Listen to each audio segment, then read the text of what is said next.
The wild hunt is one of the most widespread folklore motifs in European history. A spectral procession of riders, hounds and the dead, said to move through the sky or across the land, usually during winter storms. Versions of it appear across Scandinavia, Germany, Britain and France, each with a different name and a different leader, but the same basic structure. Unlike most folk legends, this one isn't confined to vague oral tradition. It was written down by named medieval chroniclers who claim to have spoken directly to eyewitnesses. This video covers what the myth says, what the actual medieval source documents record, and where the modern popular version starts to depart from that evidence. The oldest and most consistent version comes from Old Norse and Germanic tradition. In Old Norse it's called Skorea, the terrifying ride, or Odin's hunt. Odin, god of war, death and prophecy, leads an army of the dead and spectral hounds, riding his 8-legged horse Sleipnir. The timing follows a specific calendar. The hunt was said to run from winter nights, around October 31st, through May Eve, April 30th, with its most feared point at Yule, the midwinter festival. This wasn't arbitrary. Midwinter was also when the worst storms hit Scandinavia and northern Germany, and the hunt gave a dangerous natural phenomenon a supernatural explanation. The wind was Sleipnir's breath.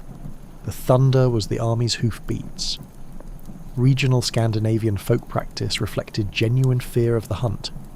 In some Swedish accounts, travellers were advised to carry a piece of bread and iron when walking to church during the Christmas season, specifically as protection if they encountered the riders. This is the part most retellings skip entirely. The wild hunt isn't just a vague folk memory. It was documented as a specific, dated event by named medieval writers, some of whom claim to have interviewed witnesses directly. The earliest English account comes from the Peterborough Chronicle, a regional continuation of the Anglo-Saxon Chronicle kept by monks at Peterborough Abbey. Under the year 1127, following the installation of an unpopular new abbot, Henry of Poitou, the Chronicle records that many men both saw and heard a great number of huntsmen, black, huge, and hideous, riding black horses and black he-goats, their hounds jet black with eyes like saucers. Reliable witnesses put the number at 20 to 30, and the account states the hunt continued through the woods around Peterborough for roughly 9 weeks, from its first appearance through to Easter. The new abbot went on to prove genuinely corrupt, and the hunt's arrival alongside him was framed as an omen. A separate earlier account comes from the Norman monk Orderic Vitalis, writing in the 1130s in his Historia Ecclesiastica. He records the story of a parish priest named Walchelin, who in January 1091, while travelling near Bonneville, France, encountered a vast otherworldly procession. A giant leading the host with a mace, a crowd carrying stolen goods like robbers, bears carrying deformed dwarves, demons torturing a man bound to a tree, and a company of women riding saddles fitted with burning nails. Walchelin recognised members of the procession, including, by his account, his own deceased brother, who left a mark on the priest's hand as proof of the encounter. He is said to have lived roughly 15 years afterward, and personally recounted the event to Orderic. A third major account comes from Walter Map, an English writer working around 1190 in his De Nugiis Curialium. Map ties the hunt to King Herla, an ancient British king cursed after a bargain with a dwarf king at a wedding feast, doomed to ride endlessly because a condition of the curse was never met. Map calls this procession the Herlathingi, and claims its last confirmed sighting was near the Welsh border around 1154, when it reportedly rose into the air and vanished after local people tried to confront it.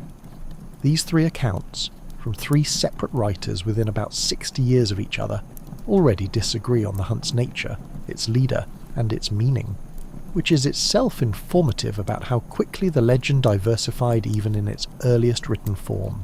As the story spread beyond these early written accounts, the leader changed while the core structure stayed consistent.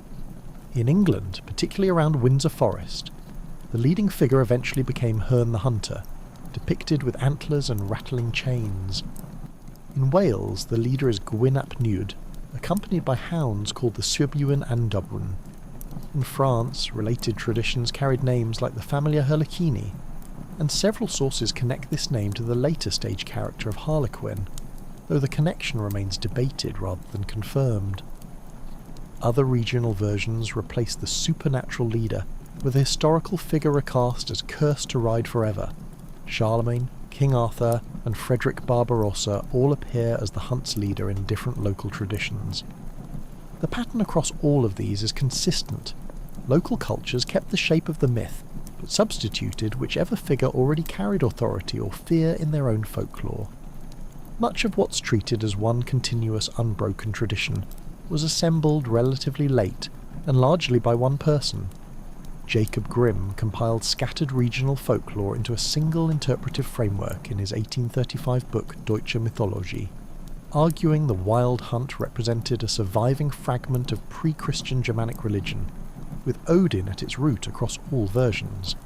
This became the standard version most later writers repeated, but Grimm's method has been criticised by later folklorists for connecting sources that may not have originally belonged to one unified tradition. Hörni the Hunter is a clear example. The popular claim is that Hörn descends from Anglo-Saxon worship of Woden. At least one folklorist has argued the opposite, that Hörn may originate largely as a literary invention, possibly traceable no further back than Shakespeare, with the Odin connection added retroactively. Both positions currently exist in scholarship, unresolved. 3 explanations for the myth's origin are generally proposed, and they aren't mutually exclusive. Folk memory. Real winter raiding parties reinterpreted as supernatural, supported somewhat by the Peterborough monks' countable group of 20 to 30 riders. Religious transition. Pre-Christian gods recast as a cursed procession.